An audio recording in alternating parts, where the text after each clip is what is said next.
Calls for a ceasefire are growing as the fighting between Israel and Hamas rages on. But there is a concern that a ceasefire would create opportunities for future attacks by Hamas. U.S. Secretary of State Antony Blinken addressed that concern earlier today at the G7 summit in Tokyo.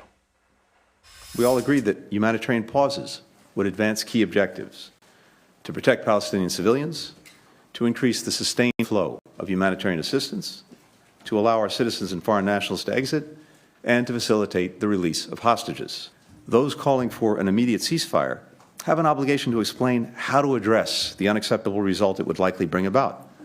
Hamas left in place with more than 200 hostages, with the capacity and stated intent to repeat October 7th again and again and again.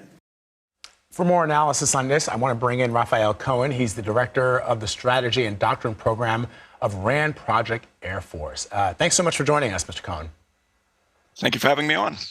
Can you briefly describe the difference between a ceasefire and a humanitarian pause? Because as has been noted before, Prime Minister Netanyahu seems to use those two phrases interchangeably, but they really mean two very different things. Yeah, so a ceasefire is a comprehensive cessation of hostilities. So that would span the entirety of the Gaza Strip.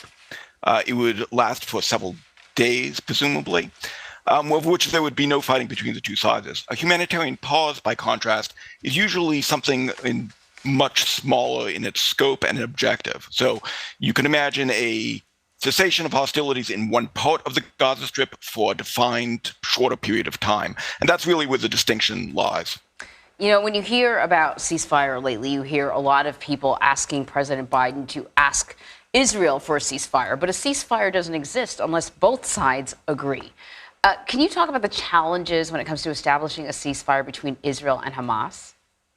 Yeah, sure. So the problem with the ceasefire really gets back to Israel's overall objectives here. It wants to, number one, destroy Hamas, number two, rescue the hostages. It also wants to mitigate the harm to civilians as well, but it does not want to jeopardize those prior two objectives.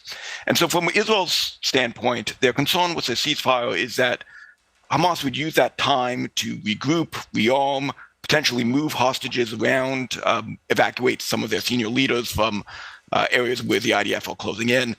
And that's why they're unlikely to give it, open up to a ceasefire unless they get some sort of major release of all the hostages, which Defense Minister Gallant, Prime Minister Netanyahu sort of alluded to, but Hamas is unlikely to give in to that condition. And that's why we're stuck where we are. Mr. Cohen,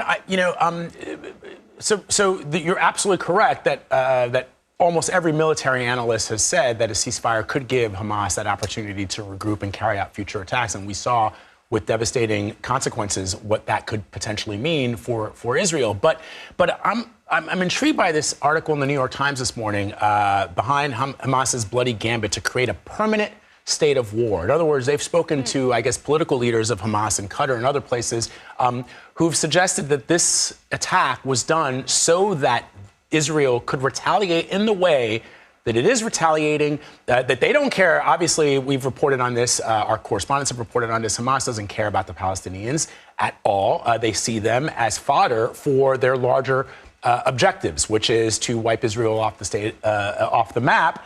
And so, knowing that, if you're advising Prime Minister Netanyahu or others in his administration, knowing what I know and presumably what they know, which is this is what Hamas wanted, would there be a better way to prosecute this decapitation of Hamas?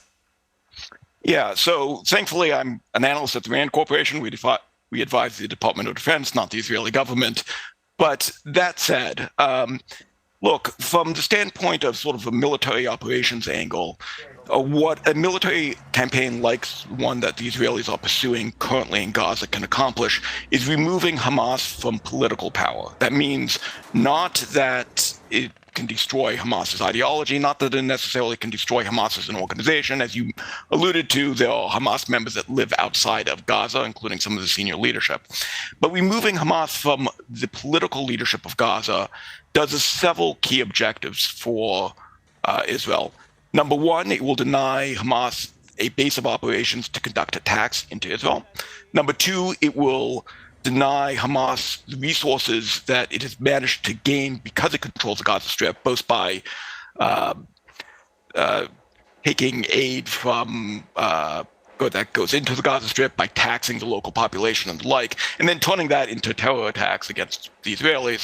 And third, it ultimately, if you remove Hamas from political power and something better comes in its stead, that hopefully can pave the way for a future long-term political settlement.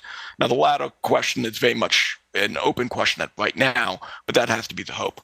I think you sort of answering my next question, but your answer made me think of what you sort of my next question would be, which is, how do you determine success, right? There's been all this talk about, as you point out, Hamas is not just a terrorist organization, not just a political movement, but also there's an ideology there. And so when will Israel know that it's gone far enough?